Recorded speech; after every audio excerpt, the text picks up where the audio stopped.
hard when your toes get to talking and your legs get to walking and your luck run out like oh no. So I wanted to make this video for quite a while now.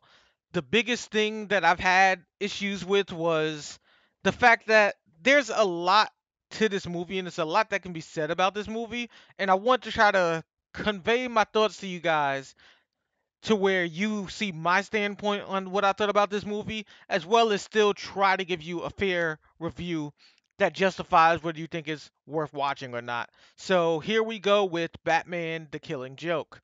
So our stars of this movie are Barbara Gordon, who is Batgirl, Batman Bruce Wayne, and of course the Joker. Now, for those of you that's already read The Killing Joke, you're probably thinking, wait, Batgirl is the star of this movie, and yes, she is. Not really sure why they did this, but the whole first half of the movie is about Batgirl.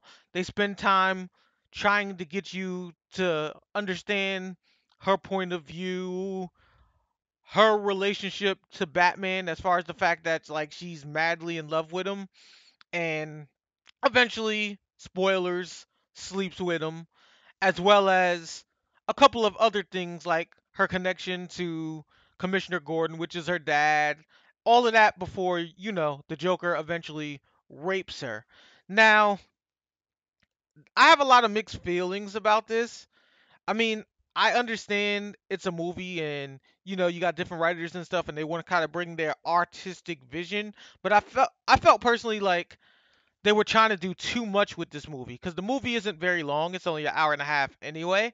So with the whole half of the movie at the beginning that spent a lot of time on her and trying to make you feel something for when she got raped and stuff, it really didn't do its job of help you understand who the Joker is. Like they spent too much time with her story that the movie, which is about the Joker, really didn't give enough information on his story, at least not as it was well depth as you got in the comic for this particular movie, The Killing Joke. And I'll give you an example with the little shot here I have where it kind of goes into Batgirl and how they get into her in the movie.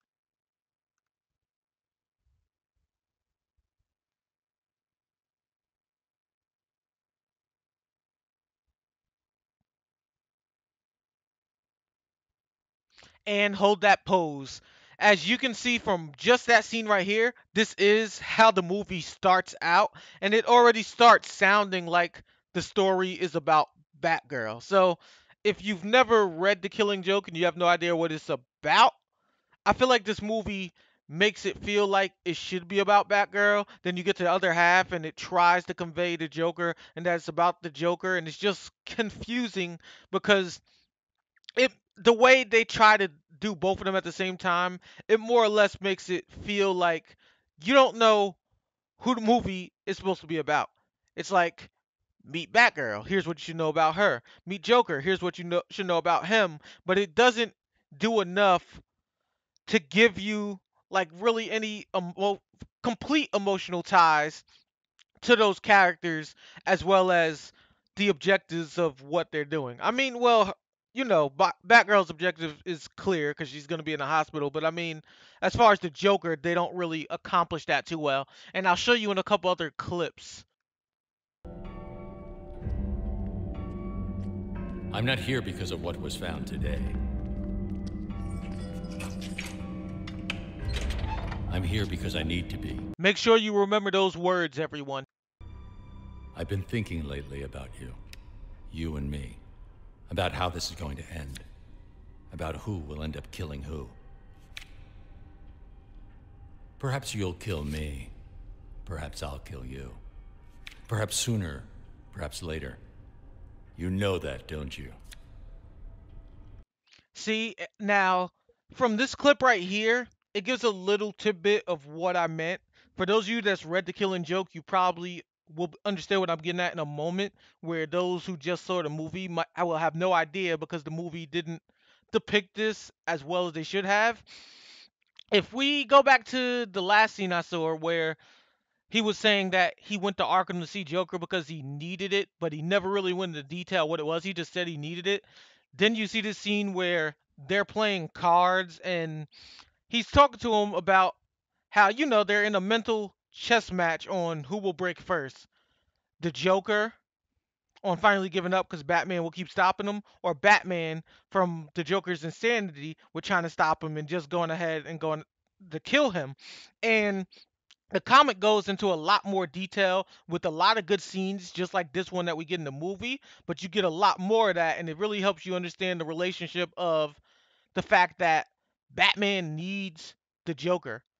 With a lot of the traumatizing and crazy stuff that happened in his life, the way he handles being a hero is really more like an anti-hero and vigilante, to the point that it's almost like Batman is a villain. So in a way, like in his mind, the Joker being as crazy as he is, and all the people he kills, and the risk of living on the edge and even doing things that will kill himself, is very similar to how Batman does his life, but from a hero's perspective. So to Batman, it's like it kind of justifies even when he goes overboard too much to some extent. At least that's the way he sees it in his mind. So he feels like he needs the Joker to kind of help remind him of not going over the line too much and going over the edge. And the whole thing of their mental chess match is the Joker wants to prove that everyone has a bad day and that Batman can be broken and he will be the man to break him to the point that Batman gills up and kills him. Batman is trying to prove that there are good people in the world, no matter how messed up it is, those good people won't break, and that he will stop Joker without killing him. And that's the gist of their relationship, but they don't go too well into detail with it in the movie, and the comic shows you a lot more examples and stuff to really help you understand why Batman feels like he needs to have the Joker in his life. Okay, so before I go on to the pros, let's review the cons one more time because I want to end on a good note today. So I did the cons first, and we're going to end with the pros. Okay, so as far as cons go, we have a little bit too much of Batgirl's story because she's supposed to be a side character in this movie like the comic, and they made her a star instead. So you spend a lot of time on her to the point that you can't give the actual star of the movie, the Joker, his time to shine and to really get to know him. Another downside is that a lot of the brutality and the level of violence that you get from the comics they can't do because it's a movie, which is understandable, but that's still a personal nitpick of mine. The other issue is that it's kind of hard to see what direction the movie is trying to go because they split so much of the time between Batgirl and Joker that you're not getting enough information to really feel for either character. It's like, okay, I know this about Batgirl, okay, I know this about Joker, but you wasn't getting enough story from either of them to really feel an emotional attachment. And since this story was about Joker, the bad guy, again, you should have had more information on him to make you feel bad for someone that, well, is objectively a bad person. Okay, so let's go on to the pros now. Pros, you do get to see Batgirl fight a little bit. So for those of you that's never actually seen Batgirl do anything, you can see that she can handle herself. She does have skills. She can fight. We get to see Batman doing what he does best, being a complete dick and just running around angry practically all the time. Like he never seems happy at any point in this movie, even when he's having sex with Batgirl. He's like grunting and sounds disgruntled, and I mean like grunt in a negative way. But anyhow, one of the other things that made this movie really good is the Joker. Yeah, you remember that guy who the movie's supposed to be about that I said we didn't get much about? Yeah, the Joker was really good. For those of you that's never read too many of the comics, you get to see who he was as a regular person. See, he had a wife, kids. He did stand-up comedy, which he sucked at, and he was really just trying to, live life and have enough money to support his family. So you get to see some stuff that you may have not known about the Joker. You get to see him do some crazy stuff. So it makes it a lot of fun.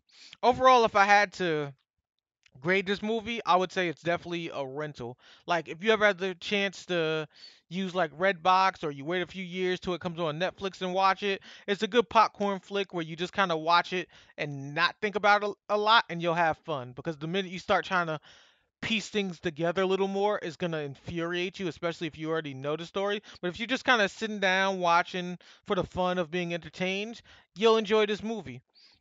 But again, I would say rental at best. Like, I don't see anybody really wanting to pay $30 to $40 to get this Blu-ray because I don't think it was solid enough as a film to do that. But to just rent or watch once and then maybe a few years later watch with family and friends, like, hey, you ever seen The Killing Joke and show them, it's definitely a worthwhile film for that. So, did this review help you? I bet it didn't. But if it did, let me know what you liked or didn't like in the comment section below because, every now and then I like to do reviews and I want to improve on them while I'm doing them. Also, for those who read The Killing Joke, let me know some of the things within the comic that you think should have been implemented a little more in this movie, just in case I missed a few things. But anyhow, I am Retro Bro, and I am signing out.